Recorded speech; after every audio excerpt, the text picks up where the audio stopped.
Hello students, online शिक्षा प्रणाली में आपका हार्दिक स्वागत है। मैं रविकांत प्रजापति आज आपको एनसीईआरटी के द्वारा विषय हिंदी कक्षा 12 के अध्याय 1 आत्मपरिचय एक गीत, जिसके लेखक हरिवंश राय बच्चन जी हैं, उसके विषय में हम अध्ययन करेंगे। जैसा कि आप सभी जानते हैं कि वर्तमान समय की मांग ऑनलाइन शिक्षा की हो चुकी है, तो उसी में हम भी यही प्रयास के साथ आप लोगों के साथ इस पाठ को आरंभ करते हैं। तो आइए जानते हैं हरिवंश राय बच्चन जी के बारे में। हरिवंश राय बच्चन जी जो 21वीं सदी के बॉलीवुड के महानायक अमिताभ बच्चन जी के पिताजी थे, जिनका जन्म 27 नवंबर 1907 को इलाहाबाद में एक कायस्थ परिवार में हुआ था। इनके पिताजी का नाम प्रताप नारायण श्रीवास्तव तथा माताजी का नाम सरस्वती देवी था। इनको बाल्यकाल में ही बच्चन कहा जाता था। बच्चन का शाब्दिक अर्थ बच्चा या संतान। बाद में ये इसी नाम से मशहूर हो गए। उन्होंने कायस्थ पाठशाला में पहले उर्दू और फिर हिंदी की शिक्षा प्राप्त की। उन्होंने इलाहाबाद विश्वविद्यालय से अंग्रेजी में एमए किया और कैम्ब्रिज विश्वविद्यालय से अंग्रेजी साहित्य में विख्यात कवि डब्ल्यू बी येट्स की कविताओं पर शोध किया। उन्होंने पीएचडी की डॉक्टरेट हासिल की। 1926 में 19 वर्ष की अल्पायु में ही उनका विवाह श्यामा बच्चन जी से हुआ, जो उस समय मात्र 14 वर्ष की थी। लेकिन 1936 में श्यामा जी की टीबी के कारण, टीबी एक डिजीज़ है, एक बीमारी है, ट्यूबरक्लोसिस, जिसके कारण उनकी मृत्यु हो गई। उसके उपरांत 5 साल बाद 1941 में बच्चन जी ने अपना दूसरा विवाह किया, जो एक पंजाबन महिला थी तेजी सूरी, उनके साथ इनका विवाह हुआ, जो रंगमंच और गायन से जुड़ी हुई थी। इसी समय उन्होंने नीड़ का निर्माण जैसी कविताओं की रचना की, जो उनकी आत्मकथा है। भारतीय फिल्म उद्योग के प्रख्यात अभिनेता अमिताभ बच्चन जी उनके सुपुत्र हैं। हरिवंश राय बच्चन जी की मृत्यु 18 जनवरी 1903 में सांस की बीमारी की वजह से मुंबई में हुई। इनकी जो प्रमुख कृतियां हैं उन पर थोड़ा सा दृश्य करते हैं। इनका जो कविता संग्रह है उसमें महत्वपूर्ण जो कृतियां हैं उनमें 13 हार, जो उन्होंने 1929 में रचना की, बहुत ही महत्वपूर्ण रचना है। मधुशाला, जिससे ये प्रसिद्ध हुए 1935 में, मधुबाला 1936 में, मधुकलश 1937 में, आत्मपरिचय, जिस कविता का अध्ययन आप इस अपने सिलेबस में करने वाले हैं, वह 1937 में रचना की गई है। निशा निमंत्रण, जो इसी सिलेबस में आपकी दूसरी कविता है, दिन जल्दी जल्दी ढलता है, वो निशा निमंत्रण से ली गई है। उन्होंने अपनी आत्मकथा 4 भागों में लिखी है। क्या भूलूं क्या याद करूं, नीड़ का निर्माण, फिर बसेरे से दूर और 10 द्वार से सोपान तक। उन्होंने हिंदी साहित्य में बहुत से सम्मान से उन्हें पुरस्कृत किया गया। उन समारोह पर एक नज़र डालते हैं। उनकी कृति 2 चट्टानों को 1968 में हिंदी कविता के साहित्य अकादमी पुरस्कार से सम्मानित किया गया। इसी वर्ष उन्हें सोवियत लूट नेहरू पुरस्कार, रूस की कविताओं पर उन्हें यह पुरस्कार मिला, तथा एफ्रो एशियाई सम्मेलन के कमल पुरस्कार से भी सम्मानित किया गया। बिड़ला फाउंडेशन ने उनकी आत्मकथा के लिए उन्हें सरस्वती सम्मान दिया। अभी हमने देखा है उनकी आत्मकथाएं 4 भागों में जो ऊपर दी गई हैं, उन पर इन्हें सरस्वती सम्मान मिला है। बच्चन को भारत सरकार द्वारा 1976 में साहित्य एवं शिक्षा के क्षेत्र में पद्म भूषण से सम्मानित किया गया है। उनके जीवन कृत्य से आपको एक परिचित और करा दूँ कि 1966 में उन्हें राज्यसभा सदस्य भी मनोनीत किया गया है हमारी सरकार के द्वारा। उन्होंने राज्यसभा में सदस्य के रूप में कार्य किया है। आइए अब हम जो कविता हमारे सिलेबस में दी गई है उस पर एक नज़र डालते हैं। आत्मपरिचय, कविता का सार आप हम पहले देखते हैं कि कविता हमें क्या कहना चाह रही है। हमारे जीवन में उस कविता को इस सिलेबस में पढ़ने का औचित्य है क्या, आइए देखते हैं। इस कविता में कवि हरिवंश राय बच्चन ने अपने स्वभाव एवं व्यक्तित्व के बारे में बताया है। कवि जग के जीवन से जुड़ा भी है और इससे पृथक भी है। वह इस संसार का भार लिए हुए फिरता है, लेकिन उससे जीवन में प्यार की भावना भी है। यद्यपि यह संसार लोगों को कष्टों के अलावा कुछ नहीं देता, फिर भी कवि जग से कटकर नहीं रहता। वह तो प्रेम रूपी सुरा का पान करता रहता है, वह अपनी मस्ती में मस्त रहता है। उसने जग की कभी परवाह नहीं की, अपनी ही मस्ती में मस्त है। वह अपनी इच्छा से ही चलता है, जग से निर्देशित नहीं होता। यह संसार कवि को बहुत भाता नहीं है। संसार अपने ढंग से लोगों को भवसागर से पार उतरने के उपाय बताता रहता है, पर कवि तो अपनी ही मस्ती में मस्त रहता है। उसके ऊपर यौवन का उन्माद छाया रहता है, वैसे उनके उन्माद के पीछे अवसाद भी छिपा हुआ है। अवसाद मतलब दुख। कवि का अपना अलग से व्यक्तित्व है और जग का अपना। दोनों में कोई नाता नहीं है। वह तो रोने में राग छिपाए रखता है, उसकी शीतल वाणी में भी आग होती है। कवि का रोना भी लोगों को गीत प्रतीत होता है। कवि तो दीवानेपन की अवस्था में घूमता है। आत्मवृत्ति। कवि यह बताना चाहता है कि इस भौतिक संसार में वह नहीं इसकी व्यवस्थाओं के अनुसार चल पा रहा है। उसका एक अपना ही जीवन है, उसके जीवन जीने का तरीका बिल्कुल अलग है। उन्होंने अपनी इन पंक्तियों में ये कहना सुनिए। आइए आत्मपरिचय शुरू करते हैं और देखते हैं कवि के उद्देश्य को। मैं जग जीवन का भार लिए फिरता हूँ, फिर भी जीवन में प्यार लिए फिरता हूँ। कर दिया किसी ने झंकृत जिनको छूकर, मैं सांसों के दो तार लिए फिरता हूँ। कवि कहना चाह रहा है कि मैं जग जीवन का भार लिए फिरता हूँ। इस संसार में मेरा उत्तरदायित्व कम नहीं है, मेरे जीवन का उत्तरदायित्व कम नहीं है, लेकिन फिर भी मैं जीवन में प्यार लिए फिरता हूँ। हर किसी के लिए मैं इस संसार में प्यार, स्नेह, प्रेम, इन सबको मानता हूँ और सभी को प्रेम प्रदान करना चाहता हूँ। कर दिया किसी ने झंकृत जिनको छूकर, मैं सांसों के दो तार लिए फिरता हूँ। जिस तरह एक तार को हम छूकर उसमें एक तरंग से उठ जाती है, वहाँ समुद्र में पत्थरी डालने से एक लहर उत्पन्न हो जाती है, उसी तरह मेरी सांसों को किसी ने झंकृत कर दिया है। मैं उन प्रेम पूर्ण झंकृत से मैं विचलित हो उठा हूँ। मैं इसने सुरा का पान किया करता हूँ, मैं कभी न जग का ध्यान क्या करता हूँ। इसने सुरा का, जैसे व्यक्ति मदिरा पान करके मदमस्त हो जाता है, लेकिन कवि कह रहे हैं मैं स्नेह सुरा का पान किया करता हूँ, मुझे स्नेह प्रेम पसंद है। मैं एक दूसरे व्यक्ति को प्रेम बांटना चाहता हूँ और अपने लिए भी प्रेम ही चाहता हूँ। मैं कभी ना जग का ध्यान किया करता हूँ। मैं इस भौतिक जग, जो भौतिक संसार से लिप्त है, ललायित है, मैं भौतिक संसार की वस्तुओं को ध्यान में नहीं रखता हूँ। मैं जग कभी उस ध्यान में नहीं है। जग पूछ रहा उनको जो जग की गाते, ये जो जग है ये सिर्फ उन्हीं व्यक्तियों को पूछता है जो उसी की गाते हैं। चाटुकारिता, चापलूसी, जो मनुष्य किसी की चापलूसी करता है तो वह मनुष्य उसी को पूछता है। यह संसार उसी की गाता है जो संसार की पूछता है। मैं अपने मन का गान किया करता हूँ, मुझे अपना ही मन में अपने मन की अभिव्यक्ति, मुझे वही चाहिए। मेरे जीने का तरीका में मैं उनकी अभिव्यक्ति उसी में ही खुश हूँ। मैं तो उनकी लालसा में सांसारिक परंपराओं और अनुरूपण नहीं करता, वर्ण में स्वयं अपने लिए नए रीति रिवाजों का निर्माण करता हूँ। मैं अपने ही तरीके से जीवन जीता हूँ। जो बातें मेरे मन को अच्छी अथवा उचित लगती है, मैं उन्हीं के अनुरूप कर्तव्यों का निर्वाह करता हूँ। अपनी ही बातों के गान के रूप में सर्वत्र अभिव्यक्त रहता हूँ। मैं निज उर के उद्गार लिए फिरता हूँ, मैं निज उर के उपहार लिए फिरता हूँ। उर मतलब हृदय, उद्गार भाव, मेरे अपने ही हृदय के भाव हैं, मैं उन्हें ही इस संसार में अभिव्यक्त करता हूँ जो प्रेम से परिपूर्ण है। मैं निज उर के उपहार लिए फिरता हूँ। मैं उन विचारों को जो मेरे हृदय से निकले हैं उन्हें ही उपहार मानता हूँ, और वो उपहार इस जग के कल्याण के लिए हो सकते हैं। यह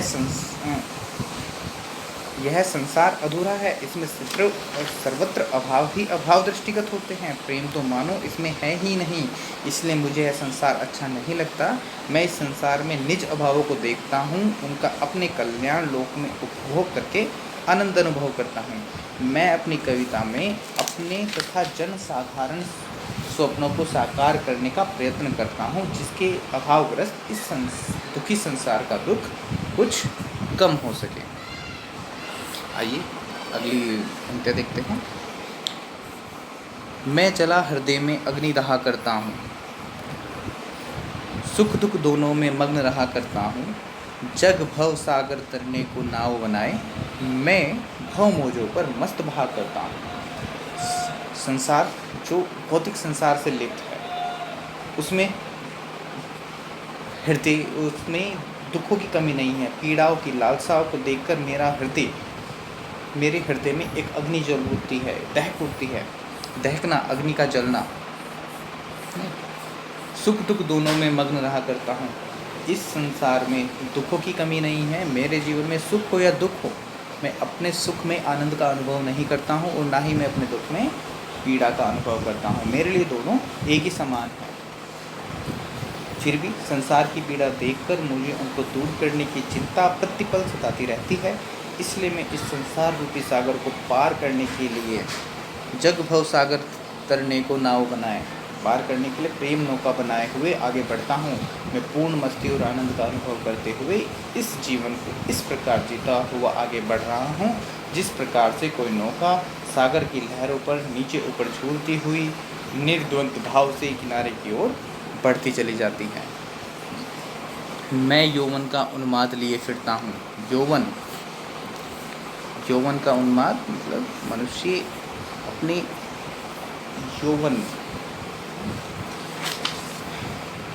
मनुष्य अपनी जवानी के समय में, यौवन के समय में, कुमारता के समय में उन्माद लिए फिरता हूँ। एक उन्माद, पागलपन, प्रेम, दीवानापन, एक उन्माद लिए फिरता हूँ। उन्मादों में अवसाद लिए फिरता हूँ। मैं उस उन्मादों में भी अवसाद, दुख लिए फिरता हूँ जो मुझको बाहर हंसा रुलाती, भीतर मैं हाय किसी की याद लिए फिरता हूँ। तो मैं उस समय में उन उद्मामों हृदय की उस यौवनता में भी अवसाद, दुख से घिरा हुआ हूँ।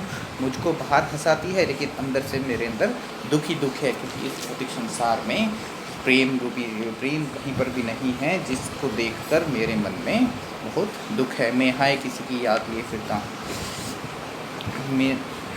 मैं अपने प्रियतम, परमात्मा है, उसको प्रियतमा के रूप में मैंने कभी यहाँ पर बताना चाह रहा है कि मैं अपने प्रियतम के प्रेम के लिए सदैव परेशान रहता हूँ, क्योंकि मेरे मन के कोने कोने में उस प्रियतम के साथ बिताए प्रेमपूर्ण समय का एक एक पल अपनी जीवंतता के साथ समाया हुआ है। मुझे निरंतर वे पल या आते रहते हैं। फलतः मैं भीतर ही भीतर तो रहता, किंतु इस संसार के उपहास से बचने के लिए सबके सामने हंसता हूँ। यहाँ पर कवि की प्रियतमा कोई और नहीं बल्कि परमात्मा है। वह परमात्मा के लिए चिंतित है, उसको अपनी आत्मा को परमात्मा में लीन करना है, जिसका रास्ता सिर्फ वह प्रेम बताते हैं। कर यत्न मिटे सब सत्य किसी ने जाना, नादान वही है हाय जहाँ पर दाना। फिर मोड़ ने क्या जग जो इस पर भी सीखे, मैं सीख रहा हूँ सीखा ज्ञान फुलाना। यत्न, प्रयास करना, मिटे सब, सारे प्रयास मिट जाते हैं। सब जब किसी को सत्य नहीं मालूम, वे सत्य के प्रयास में सब प्रयास मिट जाते हैं। संसार रूपी सत्य रूपी पर ब्रह्मा परमेश्वर की खोज में प्रयत्नशील है, फिर भी कोई प्राणी उस सत्य को खोज नहीं पा रहा है, क्योंकि वह भौतिक संसार में लिप्त है और भौतिक संसार में उस परमात्मा को खोजने का कोई माध्यम नहीं है। नादान वही है हाय जहाँ पर दाना। दाना मतलब भौतिक संसार में लिप्त हैं, वह उस भौतिक संसार की वस्तुओं में लिप्त हैं, नादान हैं, वह नहीं जान पा रहे हैं कि सत्य को पाने का मार्ग क्या होता है। फिर मोड़ न क्या जग जो इस पर भी सीखे, मैं प्रयत्न कर रहा हूँ प्रेम द्वारा उन्हें उस सही मार्ग पर लाने का, पर यह संसार उस मार्ग पर चलने के लिए तैयार नहीं है। मैं सीख रहा हूँ सीखा ज्ञान मिटाना, परंतु इस संसार में रहते हुए मैं जिस अज्ञानता की ओर बढ़ गया हूँ, मैं उस अज्ञानता के ज्ञान को जो सीख चुका हूँ, मैं किसी तरह उस ज्ञान को भुलाना चाहता हूँ और इस परमात्मा परमेश्वर में से मिलने के लिए प्रेम रूपी बेल को पकड़ लिया है, जो मुझे एक मार्ग दिखाएगी किस तरह से मैं परमात्मा से मिल सकता हूँ। मैं और जग और कहाँ का नाता, मैं बना बना कितने जग रोज मिटाता। जग जिस पृथ्वी पर जोड़ा करता वैभव, मैं प्रति पग से उस पृथ्वी को ठुकराता। मैं और जग और, यहाँ पर यमक अलंकार की प्रस्तुति हुई है मैं और, कि मैं कुछ और हूँ और जग कुछ और है। हम दोनों में नाता नहीं है। जग भौतिक संसार से लिप्त है और मैं आध्यात्मिकता को देखते हुए परमात्मा में लीन होना चाहता हूँ।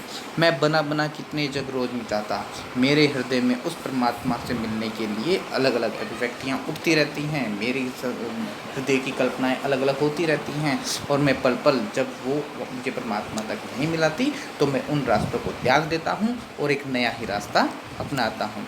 जग जिस पृथ्वी पर जोड़ा करता वैभव, मैं प्रतिपल से उस पृथ्वी को ठुकराता। जग पृथ्वी पर जग संसार का प्रत्येक प्राणी चाहता है कि मुझे पृथ्वी का बड़े से बड़ा टुकड़ा चाहिए, मुझे संसार में जीने के लिए अच्छे से अच्छी सुविधाएं चाहिए, आज गाड़ी बंगला महल सब कुछ वैभव चाहिए, परंतु उस परमात्मा को कोई पाना नहीं चाहता। बस मैं पग से उस पृथ्वी को ठुकराता हूँ जो इतने बड़े मुझे वैभव का, इतने बड़े पृथ्वी पर रहने की जगहों का मुझे कोई कार्य नहीं है।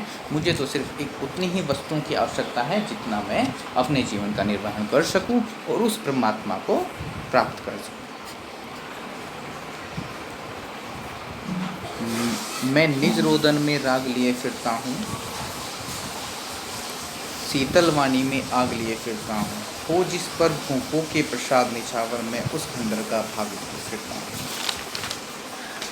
कवि बच्चन कहते हैं कि मैं अपने प्रियतम परमात्मा के विरह में यदि रोता भी हूँ तो मुझे उसमें भी गीत सा आनंद प्राप्त होता है। यदि मैं अपनी बात मधुर वाणी में कहता हूँ तथापि मैं अपने प्रियतम के विरह में जलते हृदय की अग्नि की व्यथा झलकती है, क्योंकि यहाँ पर मेरा हृदय रो रहा है, उसको प्राप्त नहीं कर पा रहा है, परमात्मा को, अपने प्रियतम को वह प्राप्त नहीं कर पा रहा है। अथवा संसार की उन व्यवस्थाओं के प्रति मेरा आक्रोश भी मेरी शीतल वाणी में झलकता है जो मेरे प्रेम के मार्ग में बाधाएं बनती हैं, अर्थात मुझे प्रियतम से मिलने से रोकती हैं। इस संसार के आकर्षण अर्थात भोग विलास अथवा धन संपत्ति मुझे आकर्षित नहीं करती, जबकि संसार का प्रत्येक प्राणी अपने लिए धन संपत्ति के रूप में पृथ्वी के बहुत से बड़ा टुकड़ा अर्जित करना चाहता है, परंतु अपनी बात की ओर अधिक स्पष्ट करते हुए कहते हैं कि जहाँ प्रत्येक व्यक्ति अपने लिए राजमहलों की कामना करता है, किंतु मैं अपने लिए केवल एक ऐसा खंडर का छोटा सा टुकड़ा चाहता हूँ जिसकी छाया में अपना सिर छुपा सकूँ।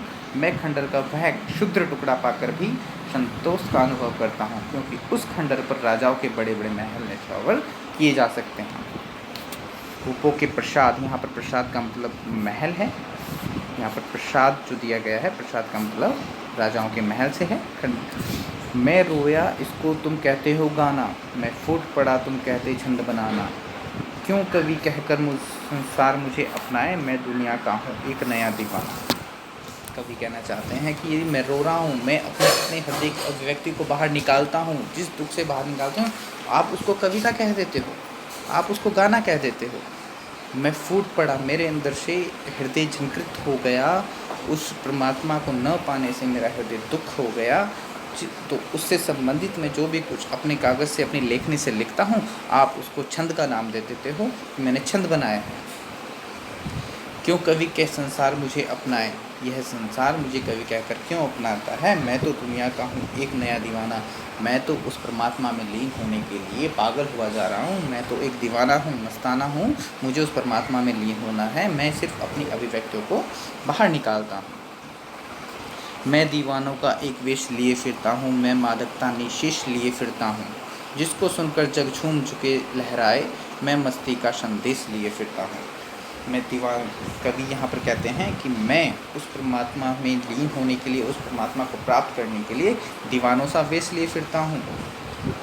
प्रतिपल प्रेम रूपी मादकता, मैं अपने आप को संपूर्ण रूप से मस्ती में चूर रहता हूँ, मुझे उस मस्ती में डूबा रहना होता है, मुझे परमात्मा से मिलना है। कवि बच्चन आगे अपनी मनोकामना व्यक्त करते हुए कहते हैं कि मैं स्वयं तो मस्ती में डूबा ही रहता हूँ और यह चाहता हूँ कि यह संसार भी मेरी ही भांति मस्ती में डूब जाए और आनंद से खूब झूमे, दूसरों के सम्मान में झुकने की आदत डाले, जिसको सुनकर जगह झूम चुके संसार लहराए, मैं मस्ती का संदेश लिए फिरता हूँ। दुखों को भूलाकर हर्षोल्लास से सागर की लहरों की भांति लहराएं।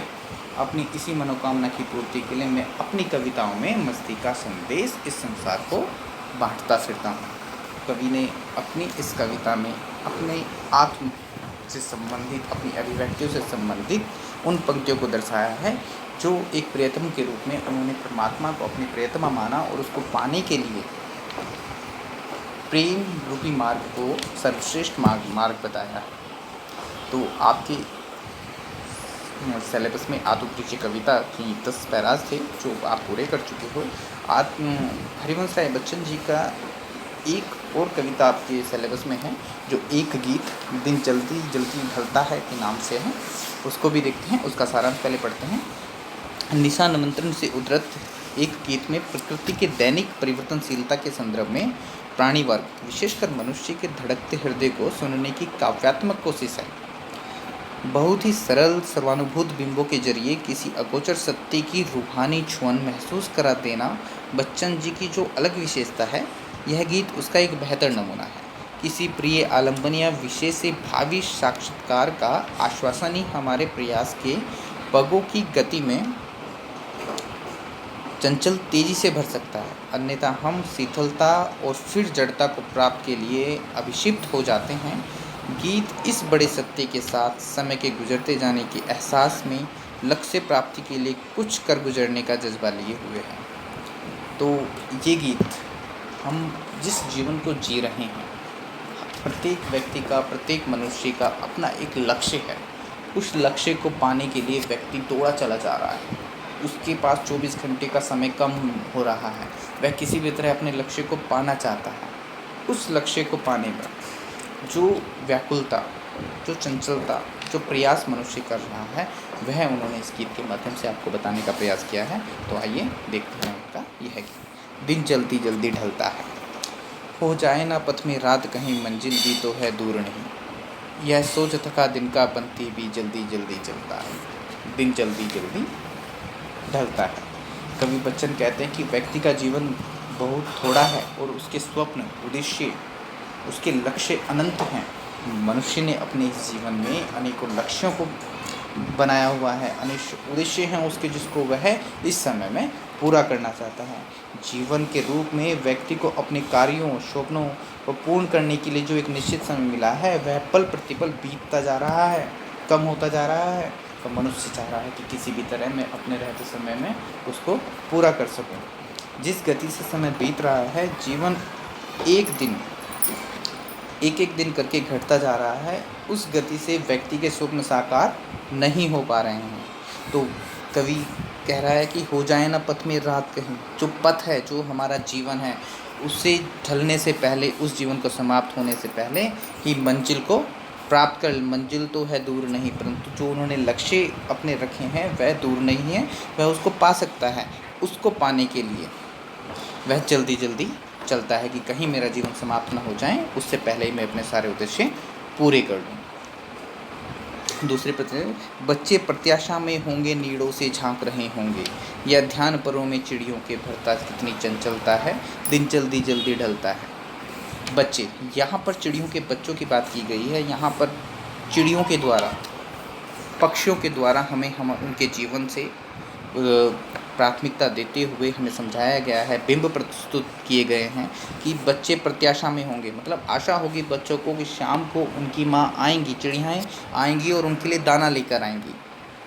नीड़ों से झांक रहे होंगे, नीड़ों का मतलब घोंसलों, अपने घरों से, अपने घोंसलों से झांक रहे होंगे कि कब हमारी माएँ, हमारी वो चिड़ियाएँ आ रही हैं या नहीं आ रही हैं।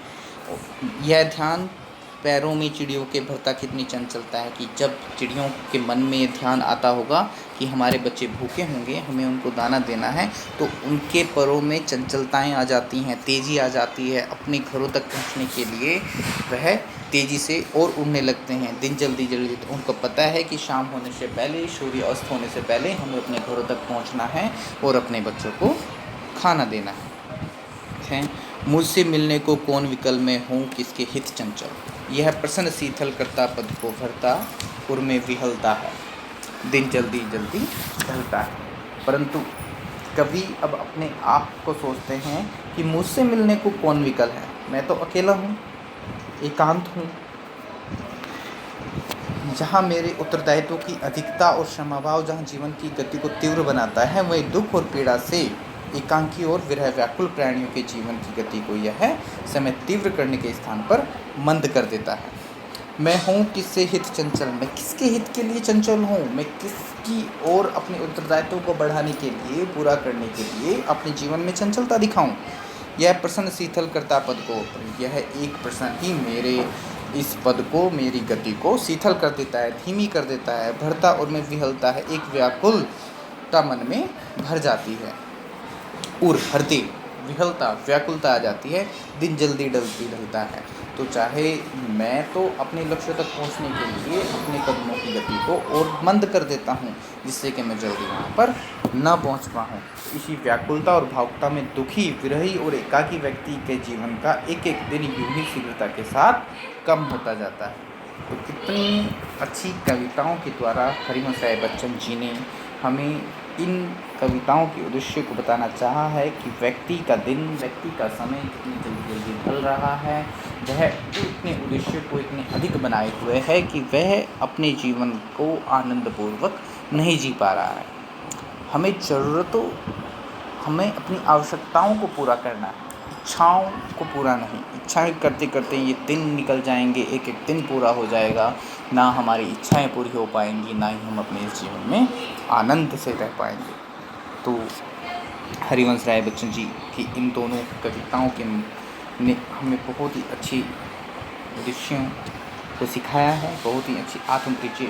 हमें व्यक्तियों को, हर एक को दूसरों को परिचय लेते हैं, दूसरों को झांकते हैं कि वो कैसा व्यक्ति है, कैसा नहीं है, परंतु अपने आप से कभी हम परिचित नहीं होते। आखिर हम हैं क्या, इस संसार में हमारा उद्देश्य है क्या, हम क्यों यहाँ पर जन्म लिया हमने। इन सब उद्देश्यों को हम आत्मपरिचय, अपने आप से कभी परिचय कीजिए, शांति से बैठिए और अपने विषय में सोचिए, आखिर संसार का उद्देश्य है क्या, आपके इस जीवन में, इस संसार में आपके जीवन का क्या उद्देश्य है। तब जल्दी से हम अब इसको समाप्त करते हैं। इसी के साथ एक स्वामी विवेकानंद जी की कोटेशन है कि हर एक विद्यार्थी को, हर एक व्यक्ति को अपना एक उद्देश्य, जो भी उद्देश्य उसने बनाया है, उसको पाने तक रुकना नहीं चाहिए। उठो जागो और तब तक मत रुको, जब तक कि लक्ष्य की प्राप्ति ना हो जाए। धन्यवाद। आपका समय, आपका जीवन आनंदमय हो, सुखमय हो। इसी के साथ धन्यवाद।